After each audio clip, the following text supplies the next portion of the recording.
तो देखो यार, आजकल फ्रेंचाइजी या फिर सीरीज बनना बहुत कॉमन हो चुका है। हर कोई ना कोई इसके पीछे पड़ा हुआ है कि कैसे इसकी फ्रेंचाइजी, कैसे इसकी सीरीज बनाई जाए। तो वैसे ही मैं इस वीडियो में आपको 10 biggest franchise of Indian cinema के बारे में बताने वाला हूँ। 10th पे आती है हाउसफुल की सीरीज। इसके टोटल 4 पार्ट है और 5th पार्ट आने वाला है इसी साल दिवाली में। भाई देखो, डायरेक्टर तो ठीक ठाक है बट स्टोरी काफी अच्छी होनी चाहिए और यहाँ हंसाने में कामयाब होनी चाहिए। हाउसफुल 4 की तरह नहीं कि जबरदस्ती हंसो। खैर, 4 पार्ट आने के बावजूद भी इस मूवी ने अभी तक 1000 करोड़ नहीं किए हैं एज ए फ्रेंचाइजी के तौर पर। और बात करें सारी मूवीज के कलेक्शन की, तो सारे मूवीज के कलेक्शन टोटल करा के हो जाता है 789 करोड़ का। देखते हैं 5th पार्ट कैसा कलेक्शन करता है। फिर बड़े 9th पे, तो 9th पे आती है पोन्नियिन सेल्वन। देखो, इस मूवी की जो सीरीज है वो सिर्फ 2 ही पार्ट तक सीमित है। इसके आगे मुझे नहीं लगता कि कोई भी पार्ट आने वाला है इसका। इन दोनों के बॉक्स ऑफिस कलेक्शन को मिला ले तो हो जाता है 800 करोड़ का, जो कि अच्छा ही है क्योंकि इस मूवी का जो बजट था वो दोनों को मिलाकर 350 करोड़ का था। फिर वही बड़े 8th पे, तो 8th पे आती है धूम। भाई 2013 से इसका एक भी पार्ट नहीं आया हुआ है, जबकि फैंस लोग काफी ज्यादा नजर टिकाए हुए, नजर गड़ाए हुए हैं कि इसका 4th पार्ट कब अनाउंस हो। कभी ऋतिक रोशन, कभी जूनियर एनटीआर, कभी प्रभास, कभी शाहरुख खान, किसी ना किसी का नाम निकल के आता है हर महीने कि ये इसके अंदर दिखने वाले हैं। पर अभी तक कोई भी ऑफिशियल अनाउंसमेंट नहीं आई है। और ये भी एक ऐसी सीरीज है जो कि बॉक्स ऑफिस पे एकदम भयंकर कमाई करने के लिए दमखम रखती है। खैर, इन तीनों मूवीज के बॉक्स ऑफिस कलेक्शन को अगर मिला लूं तो वो हो जाता है 781 करोड़ का। फिर 7th पे, तो 7th पे आती है गदर। तो देखो, इसकी सिर्फ 2 ही पार्ट आए हुए हैं और तीसरा पार्ट भी आने वाला है। तो ऑब्वियसली जहां पैसे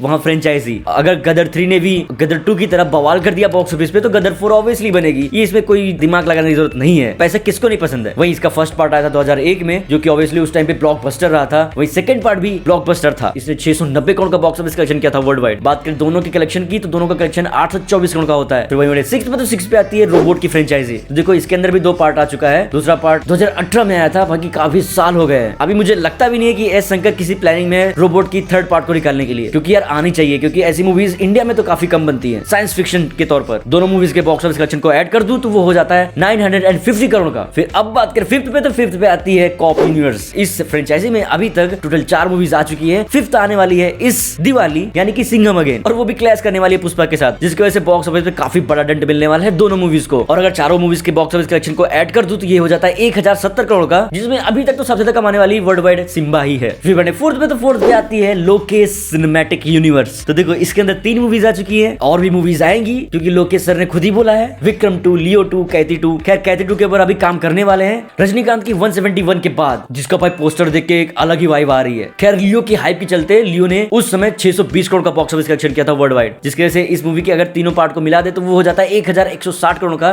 सही बात करूं तो इस मूवी की फ्रेंचाइजी कहां जा सकती है किसी को मालूम नहीं है। बस सब कुछ डिपेंड करता है लोकेश सर के राइटिंग के ऊपर, क्योंकि इसके अंदर भाई काफी अच्छे अच्छे एक्टर्स हैं, जैसे कि कॉप यूनिवर्स के अंदर हैं। अच्छे अच्छे का मींस तगड़े तगड़े। फिर वही बात करें 3rd पे, तो 3rd पे आती है केजीएफ। सबको मालूम है इसका 2 चैप्टर आया है और तीसरा भी चैप्टर आने वाला है। अगर सलार इसका पार्ट होता तो 3 चैप्टर हो जाता और ये भी और बड़ी हो जाती है एज अ फ्रेंचाइजी के तौर पर फिर भी वो बात को डालते हैं मिट्टी, क्योंकि उसका कुछ मतलब निकलता नहीं है। फिर बात करें केजीएफ चैप्टर 3 की, तो देखो वो भी स्टार्ट होने वाली है, बट एनटीआर की मूवी के बाद। केजीएफ चैप्टर 2 ने बॉक्स ऑफिस पे क्या बवाल किया था ये सबको ही पता है, मुझे तो टिकट ही नहीं मिल रही थी। बात करें दोनों मूवीज के बॉक्स ऑफिस कलेक्शन की, तो दोनों को कंबाइन कर देते तो ये हो जाता है 1450 करोड़। फिर वहीं बड़े 2nd में, तो 2nd पे आती है बाहुबली। और बात करें इसके तीसरे पार्ट की, तो भाई तीसरा पार्ट पता नहीं कब बनेगा, कोई आसार उम्मीद नजर नहीं आ रही है, पर सब कुछ डिपेंड करता है राजा मौली सर के ऊपर। खैर, दोनों मूवीज के बॉक्स ऑफिस कलेक्शन को अगर मैं इंक्लूड कर दूं तो ये हो जाता है 2460 करोड़ का, 2nd biggest franchise of Indian cinema. चलिए अब बढ़ते हैं 1st पे। तो भाई 1st पे आती है YRF स्पाई यूनिवर्स। इसके अंदर टोटल 5 मूवीज आ चुकी हैं, सारी की सारी तगड़ी, सारी की सारी ब्लॉकबस्टर। वॉर 2 आने वाली है, टाइगर वर्सेस पठान आने वाली है, एक फीमेल ओरिएंटेड स्पाई मूवी आने वाली है। तो भाई स्पाई यूनिवर्स तो रुकने वाला नहीं है, इसके अंदर काफी सारी मूवीज आने वाली हैं। बट फिलहाल इस फ्रेंचाइजी में सबसे ज्यादा कमाने वाली मूवी पठान है, जिसने 1000 करोड़ किया था। सारी मूवीज के बॉक्स ऑफिस कलेक्शन को इंक्लूड करें तो ये हो जाता है 2890 करोड़ का। और भी फ्रेंचाइजीज हैं जो कि काफी बड़ी पोटेंशियल रखती है इन फ्यूचर, अगर उनको अच्छे से बनाया गया, जैसे कि क्रिस,